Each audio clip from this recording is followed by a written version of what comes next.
कि उन्नति के लक्षण, आपकी रोज साधना ठीक चल रही है और आपकी उन्नति हो रही है, इसके लक्षण अपने गुरु प्रदत्त साधन में प्रेम होना। जो हमें गुरु प्रदत्त साधन दिया गया है उसमें प्रेम होना। साधन में जरा भी थकावट और परिश्रम महसूस न होना। थक रहे, एक कह रहे थे कि हम नाम जप करते हैं तो हमारे जबड़ा दर्द करने लगते हैं। आज तक हमारे जबड़ा नहीं दर्द किए।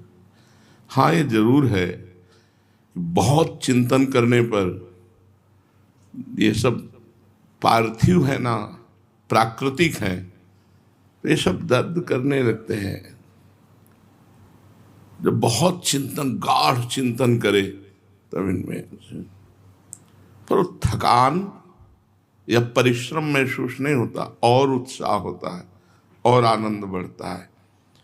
साधन जो गुरु प्रदत्त है उसमें प्रेम होना, और साधन में जरा भी थकान या परिश्रम महसूस ना होना जो आप साधन कर रहे हो। और जो महापुरुष जन हैं, भगवत प्राप्त संत जन हैं, उनमें अपार श्रद्धा होना और उनकी जीवनी पढ़ना, उनके चरित्र सुनना और भगवान पर दृढ़ विश्वास होना, ये साधक की साधना के उन्नति के लक्षण हैं। पुनः सुन लीजिए, गुरु प्रदत्त साधना में प्रेम होना, साधन करते समय थकान या परिश्रम महसूस ना होना, भगवत प्राप्त महापुरुषों के चरणों में अपार श्रद्धा होना, उनकी जीवनी पढ़ना, उनके जीवन चरित्र सुनना और भगवान पर दृढ़ विश्वास होना, ये साधक के उन्नति के प्रधान लक्षण हैं। अगर ये हैं तो समझो साधक बहुत तेज चाल से चल रहा है और वो प्रभु से बहुत शीघ्र मिलन होगा। प्रभु प्राप्ति की साधना को ही जीवन का मुख्य कार्य समझें। शरीर संसार में रहे परंतु मन को निरंतर प्रभु के नाम में रखो। शरीर संसार में रहे पर मन सावई मनः कृष्ण पदारविंदयो, भगवान के चरणों में, भगवान के नाम में।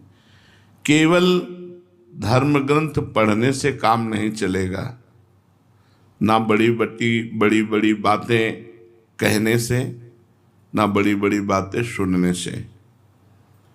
तुम्हें मन को प्रभु में लगाना होगा, तब बात बनेगी। जैसे एकांतिक में किसी ने प्रश्न किया था, मतलब प्रारब्ध बुरा है या भला है, तो किसी का आशीर्वाद काम कर सकता है? नहीं। सुनो भरत भावी प्रबल, बिलख कहो मुनिनाथ, हानि लाभ जीवन मरण जस अपजस विधिहान। ये केवल व्यवहार की बात है। चिरंजीवी रहो, मरेगा वो, चिरंजीवी तो नहीं रहेगा। वो खुश रहो, जलेगा वो। भजन नहीं कर रहा है, सतमार्ग में नहीं चल रहा है, भगवान के आश्रित नहीं, वो खुश रहेगा, वो जलेगा। बोले और सब कुशल मंगल? बोले बहुत कुशल मंगल। गोस्वामी जी कह रहे तब लग कुशल न जीव कौं, सपने हो मन विश्राम। कुशल कैसे हो सकता है? स्वप्न में मन को विश्राम कैसे प्राप्त हो सकता है? जब लग भजतन राम कहूं शोक धाम तज। और बिना मंगल भवन भगवान का भजन के मंगल हो सकता है? तो कुशल मंगल कब? जब भगवान का भजन हो रहा है तब, नहीं तो केवल व्यवहारिक बातें हैं।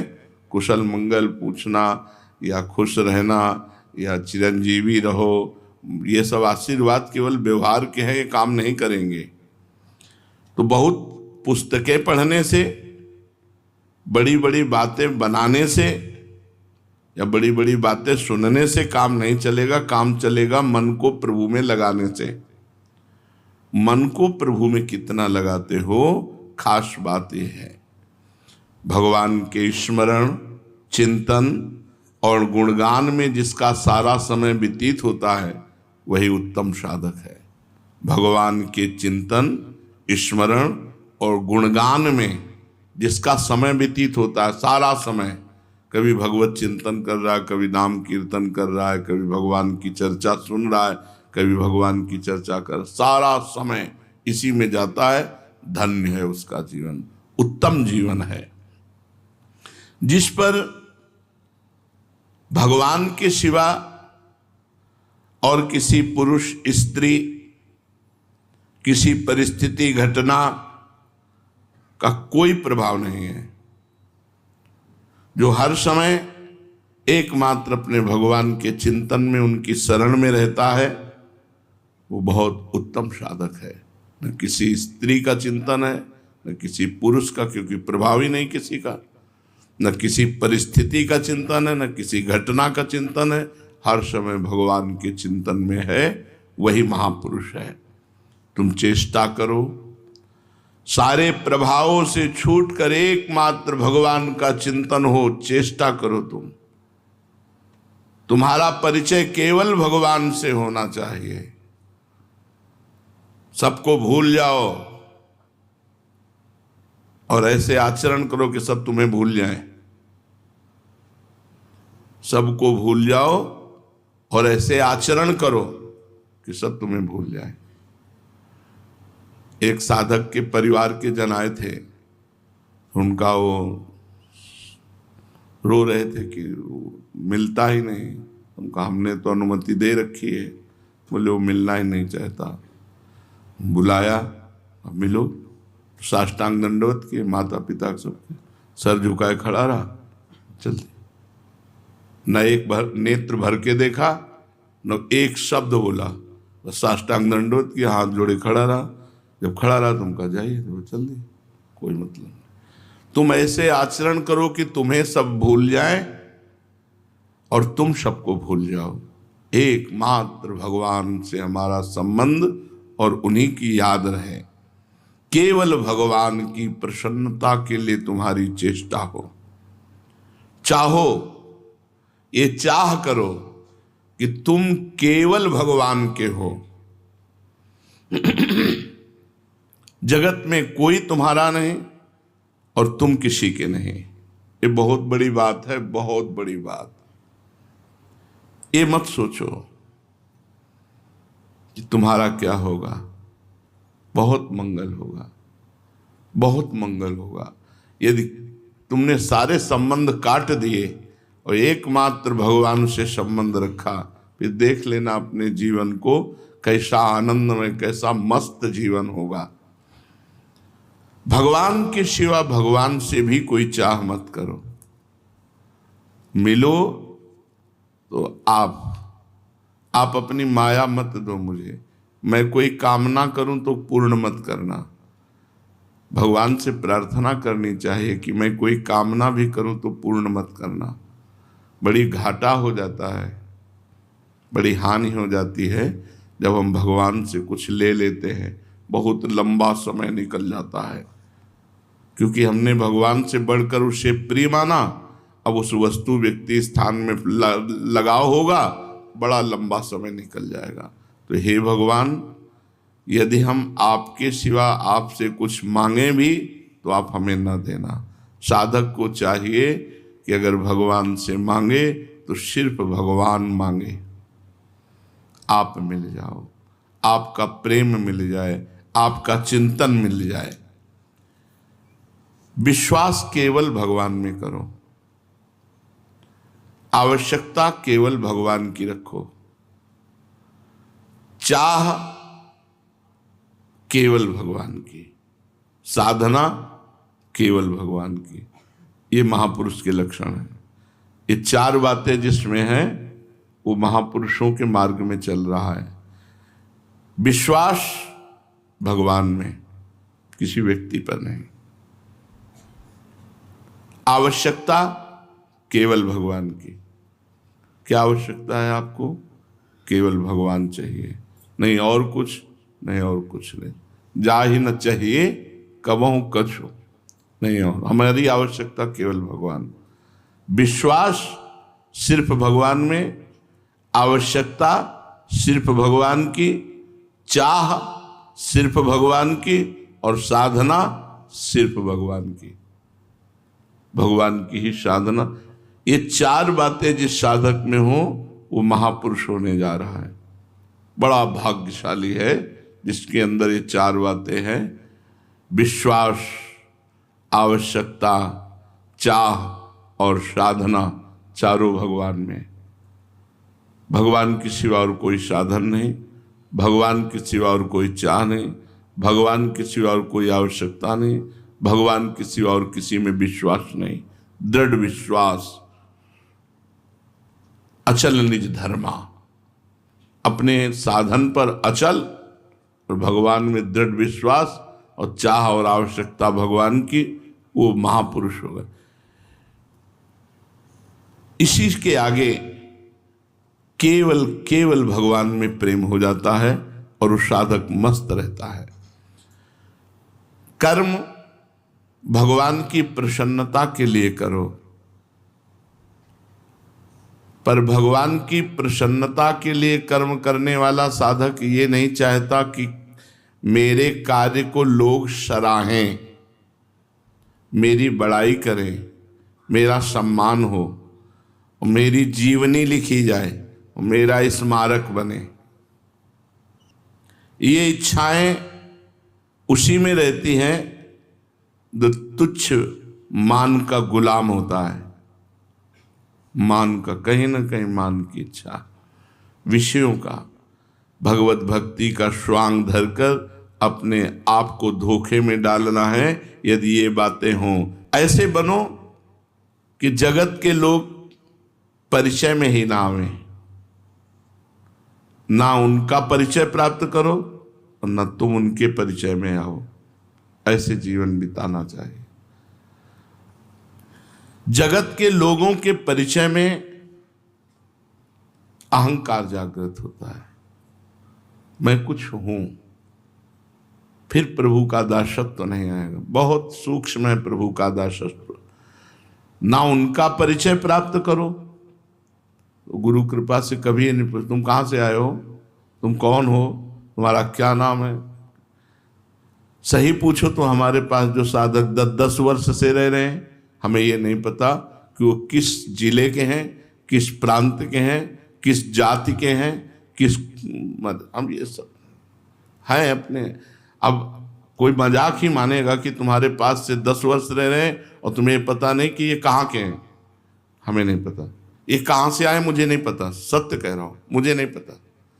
बस ये हैं श्री जी के हैं, बस इतना मान करके शुरू से आज तक संबंध, हमें नहीं पता। और सब पुराने लोग हैं, हमें नहीं पता, हमने कभी पूछा ही नहीं तुम किस गांव के हो, तुम किस प्रांत के हो, किस ये सब परिचय नहीं, ये नहीं, हमें नहीं पता। लोग आश्चर्य मानेंगे कि 10 साल तुम्हारी सेवा में रहे हो, तुम जानते नहीं किस गांव का। नहीं जानते भाई, हमने पूछा ही नहीं कभी, आज तक नहीं पूछा, किसी से नहीं पूछा। जो शिष्य बनते कभी नहीं पूछा कहाँ के हो तुम, कौन सी जाति के हो, क्या, ये सब पूछ रहे। भाई इतना पूछा है, तुम्हें घर परिवार से प्रेम है? नहीं, चलो बनो बाबा जी, चलो बस भगवान के मार्ग में चलो, बस इतना परिचय है। किसी का परिचय मत जानो, ऐसी चेष्टा करो कि तुम सबको भूल जाओ और तुम्हें सब भूल जाए, केवल प्रभु याद रहे। तो भगवान की कृपा से 20 वर्ष परिवार वालों को ये भी पता नहीं रहा हम जिंदा हैं कि मरे गए। गंगा किनारे जब जीवन व्यतीत हो, ऐसी चेष्टा करो जिससे तुम्हें सब भूल जाएं और तुम उनको भूल जाओ। केवल प्रभु और तुम्हारा, बस यही परस्पर संबंध रहे। चुपचाप रहो, प्रभु की सेवा करो और प्रभु को स्वीकार करो। साधक हर समय नाम जप ऐसे करता है जैसे गरीब आदमी धन इकट्ठा कर रहा है। आज इतना माल इकट्ठा हुआ, राधा राधा राधा, आज इतना हुआ, आज इतना, अधिक से अधिक नाम जप। जो दूसरों के दिखाने के लिए साधन भजन सेवा करता है, उसमें सच्चाई भगवती गुण नहीं आते, जीवन व्यतीत हो जाता है।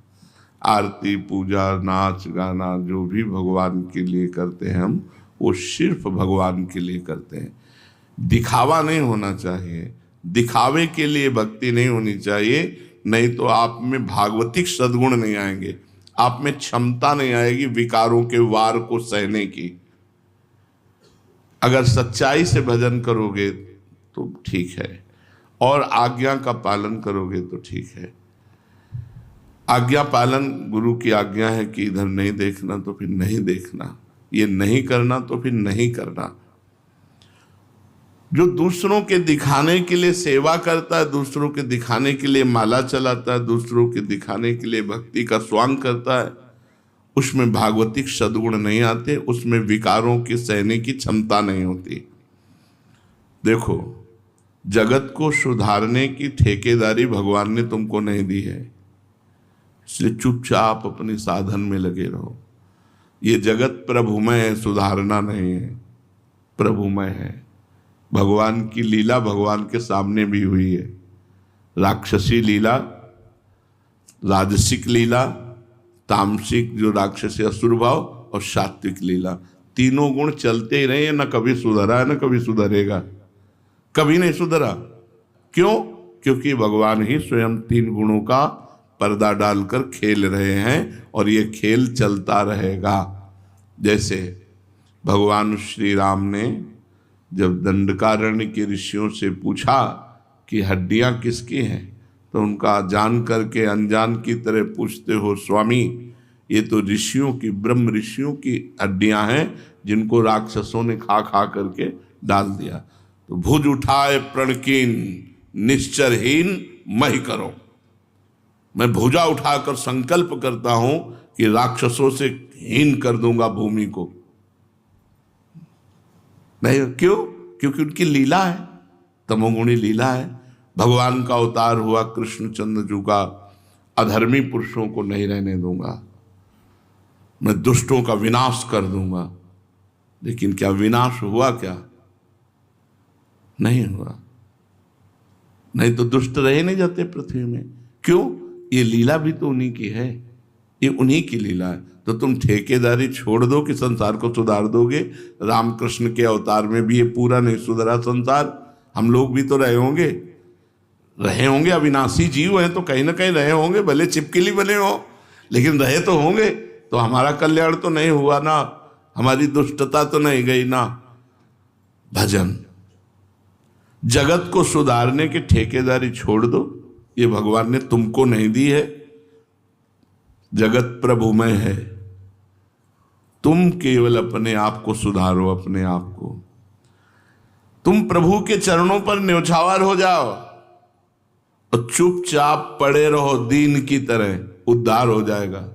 पड़े रहो दरबार में, कभी न कभी दीनानाथ की भनक पड़ेगी कान में, ये दास पड़ा है 20 साल से, जागृत कर देंगे हृदय में ज्ञान विज्ञान भक्ति।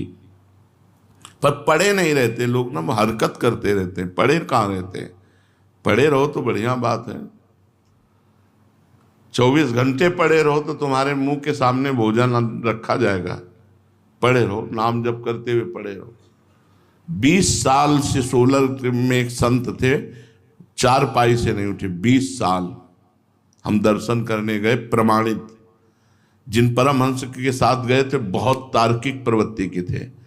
तो उनका यदि जल पिएंगे तो लघुशंका होगी, यदि भोजन पाएंगे तो सोच होगा, और अगर लघुशंका सोच बिस्तर में नहीं है तो कहीं जाते हैं, और अगर जाते नहीं है तो ऐसा हो कैसे सकता है। मैं भी योगी हूं, योग कितना अन्न पचा सकता है वो, लेकिन अल्प मात्रा में मल का तो त्याग होगा ही। मैं चलूंगा देखने। तुम कहा महाराज जी फिर हमारी भी इच्छा जागृत हो रही। बोले चलो। पैदल गए थे हम लोग, वो जो ही वो गए और हम संग ही थे, तो आंख नहीं खोलते थे, पर एकदम ऐसे थोड़ा उठे और ऐसे बड़ी बड़ी आंख ऐसे खोली। जो परमहंस जी थे, मानो सारे उत्तर उनको मिल गए। काफी देर बैठे रहे, चरण सहलाते रहे उनके, और इसके बाद निकले वो, गजब की निष्ठा, गजब का तेज, गजब का योग आज तक हमने नहीं देखा। और वहां जितने लोग थे, रात दिन भीड़ लगी रहती थी, और रोज सुबह उनकी पादुका में बालू मिलती थी, जिससे प्रमाण होता था गंगा स्नान करके आए। सिद्ध महापुरुष 20 साल से 4 पाई से नहीं उठे थे, ये नहीं कि रात्रि में कोई नहीं रहता, ऐसे भीड़ लगी रहती जैसे देवी देवताओं का पूजन होता है ना, ऐसे रात दिन उनका पूजन चलता रहे। और 20 साल से पढ़े थे, अद्भुत संतों की महिमा। तो पढ़े रहो, पढ़े रहो, तो फिर ऐसे पढ़े रहो। भाई कई साल से पढ़े? बोले 5 साल से तो पढ़े ही है। पढ़े ही रहो, बस सिद्ध हो जाओगे, पढ़े पढ़े सिद्ध हो जाओगे। कौन पढ़ना चाहता है ऐसा? पढ़ जाओ एकदम, उठना नहीं। जो मनुष्य जगत के लोगों से बहुत परिचित होने की चेष्टा करता है, याद रखो वो प्रभु के परिचय से दूर हो जाता है। यदि प्रभु के परिचय में बने रहना है तो अपने को परिचय शून्य करना पड़ेगा।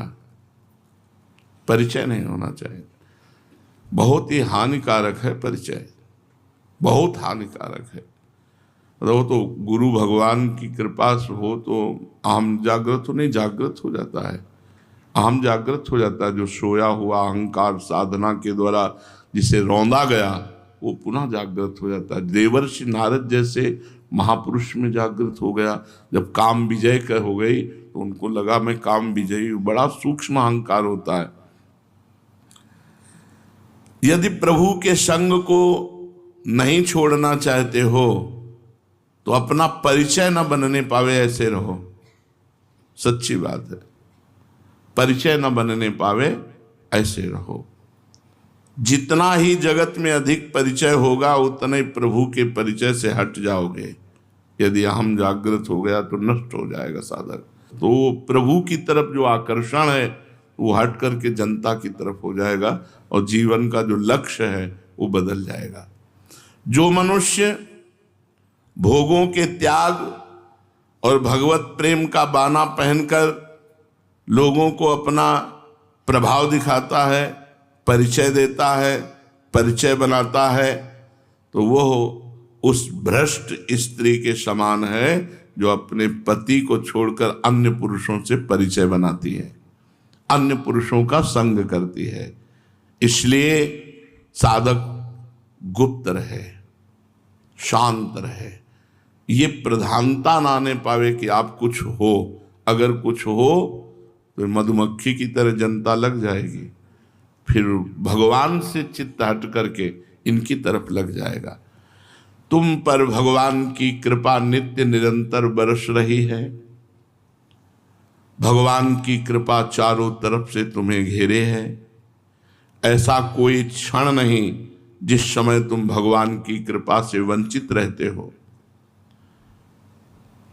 तुम उनकी प्यारी से प्यारी वस्तु हो, ममैवांशो। तुम पर वे कृपा करते हैं, पल पल में तुम्हें याद करके वो स्नेह से युक्त हो जाते हैं। सचमुच विश्वास करो, जब से तुम अलग हुए वो आपके पीछे पीछे चल रहे हैं। अविज्ञात सखा कभी लौटकर मेरी तरफ देखे, एक क्षण के लिए भी उन्होंने कभी तुमको छोड़ा नहीं आज तक। लेकिन तुम उनकी तरफ न देखकर संसार की तरफ देख रहे हो, इसलिए ये नहीं जान पा रहे कि मेरा कोई दोस्त अनंत जन्मों से मेरे पीछे पड़ा हुआ है, मेरे पीछे लगा हुआ है। कल्याण में कर कमल निरंतर तुम्हारे पीछे ऐसे कि कहीं गिर न जाओ। निरंतर तुम उनका शीतल कर स्पर्श प्राप्त कर रहे हो, लेकिन पीठ से तुम मुख की हो संसार की तरफ। इसलिए तुम्हें यह समझ में नहीं आ रहा कि भगवान की इतनी कृपा हमारे ऊपर है। तुम पूछोगे कि निरंतर उनका शीतल कर कमल जब हमारे पीछे है तो फिर हमें जलन क्यों हो रही? ये रात दिन हृदय शोक और विषाद में क्यों निमग्न हो रहा है? मैं जल रहा हूं क्यों? इसका कारण है भगवान की विमुखता। तुम भगवान से विमुख हो। भगवान तुम्हारे ऊपर कृपा किए हैं, लेकिन तुम भगवान से विमुख हो। लौटो, सन्मुख हो भगवान की तरफ। देखो हृदय शीतल होता है कि नहीं, जलन मिटती है कि नहीं, तुम्हारे हृदय का विषाद नष्ट होता है कि नहीं। और सच्ची बात बताऊं, ये भी उनकी एक लीला है। न आग है न जलन है, ये उनकी एक लीला है तुम्हें अपनी तरफ घसीटने की। तुम्हें अपनी तरफ मोड़ने की। ध्यान दीजिए, न जलन है न आग है, ये उनकी लीला है, ये उनका बुलावा है कि जहां तुम खड़े हो वहां से जलन लगे तो तुम भगवान की तरफ बढ़ो, भगवान को अपना मानो। वो जो कुछ भी कर रहे हैं अब तुम्हारे मंगल के लिए कर रहे हैं। आश्चर्य की बात है कि लीला में पट डालकर कर रहे हैं।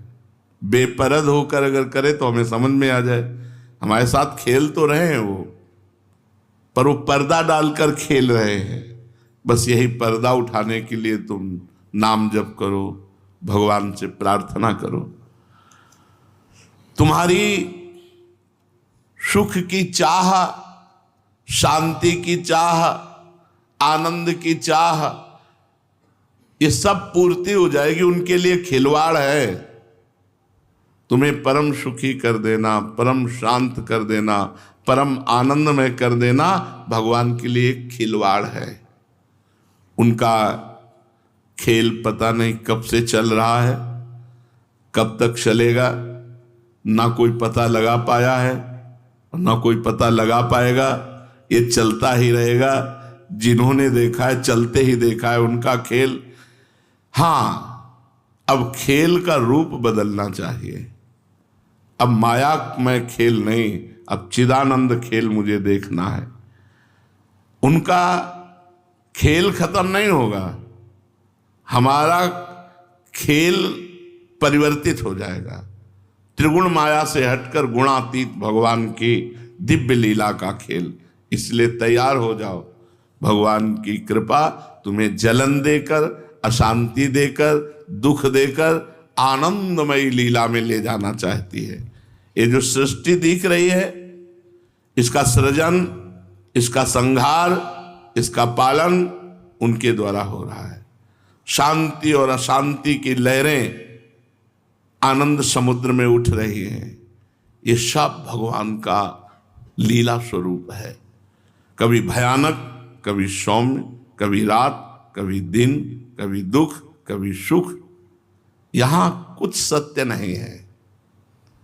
त्रिगुणमयी माया की लीला है ना, यहां कुछ सत्य नहीं। उमा कहूं मैं अनुभव अपना, सत हरि भजन जगत सब सपना। सावधानी यही है कि इस झूठे जगत में सत्य कमाई कर लो, परोपकार कर लो, खूब नाम जप कर लो, भगवान का नाम कीर्तन करके नाचो गाओ, ये सत कमाई कर लो। जो होता है होने दो, किसी को भी मत रोको। तुम्हें अधिकार भगवान ने नहीं दिया, तुम तो बस अपने मन को रोको। ये खास बात है। यहाँ सब दूसरे को अच्छा बनाना चाहते हैं, अपने में नहीं, अपने मन को नहीं। यहाँ दूसरे को, किसी को आप बैठा दो, आप किसी से पूछिए परमार्थ का क्या स्वरूप है, भगवान की कैसे। ऐसा निरूपण करेगा कि पूछो मत। निरूपण करेगा, पक्का निरूपण कर देगा। अपने मन को कभी नहीं समझाया। सच्चा गुरु वही है जो अपने मन को चेला बना ले। सच्चा उपदेशक वही जो अपने मन को उपदेश देकर सुधार ले। जो हो रहा है होने दो, भगवान की माया का खेल है। किसी को रोको मत, तुम्हारे रोकने से रुकेगा नहीं। तुम तो बस अपने मन को मंगल में भगवान में लगा दो। किसी खास स्थिति की कल्पना मत करो कि अटैच रूम हो जाए, सारी व्यवस्था, कहीं जाना ना पड़े, सब फिर डट के भजन हो। कभी नहीं होगा, नहीं हुआ। ये जगत भगवत स्वरूप है। अगर ये भगवत स्वरूप हमारे दिमाग में बना रहे तब तो बाधा नहीं पड़ेगी। अगर ये कहीं आ गया कि मैं श्रेष्ठ और ये लघु, तो बाधा पड़ जाएगी। इसलिए जगत में जो हो रहा है तुम होने दो। तुम तो बस अपने मन को मंगल में भगवान के चिंतन में लगाओ। विश्वास करो भगवान सर्वज्ञ है। विश्वास करो भगवान सर्वशक्तिमान है। तुम्हारे को बहुत प्यार करते हैं, ये बात याद रखो। तुम्हारे को भगवान बहुत प्यार करते हैं, तुम्हारे साथ है, तुम्हारा हाथ उन्होंने पकड़ रखा है। इसलिए आज से तुम निश्चिंत हो जाओ, भगवान ने तुम्हारा हाथ पकड़ लिखा। एक संत ने गाया है, सीताराम सीताराम सीताराम कहिए, जाहि विधि राखे राम ताहि विधि रहिए। बड़ा बढ़िया सिद्धांत है। मुख में हो राम नाम, राम तेरे हाथ में, बंदे तू अकेला नहीं, राम तेरे साथ में। मुख में हो राम नाम, राम तेरे हाथ में। अगर नाम चल रहा है तो भगवान तुम्हारे हाथ में है। भगवान का भजन कर रहे हो तो भगवान तुम, बंदे तू अकेला नहीं, राम तेरे साथ में। विश्वास करो भगवान सर्वज्ञ हैं, सर्वशक्तिमान हैं, तुमको बहुत प्यार करते हैं, सदा सर्वदा सर्वत्र तुम्हारे साथ हैं, और तुम्हारा हाथ उन्होंने अपने हाथ में पकड़ लिया है। ये जो सौभाग्य मिला है, धामवास, सत्संग, नाम वाणी, ये सब भगवान ने हमें पकड़ रखा है, नहीं तो माया के प्रवाह में कब बह गए होते। और जो दुर्भाग्यवश बह गए तो फिर बह गए, देख रहे हो दुर्दशा हो जाती जीव की। जो बह गया सो नाम धाम सब छूट जाता है।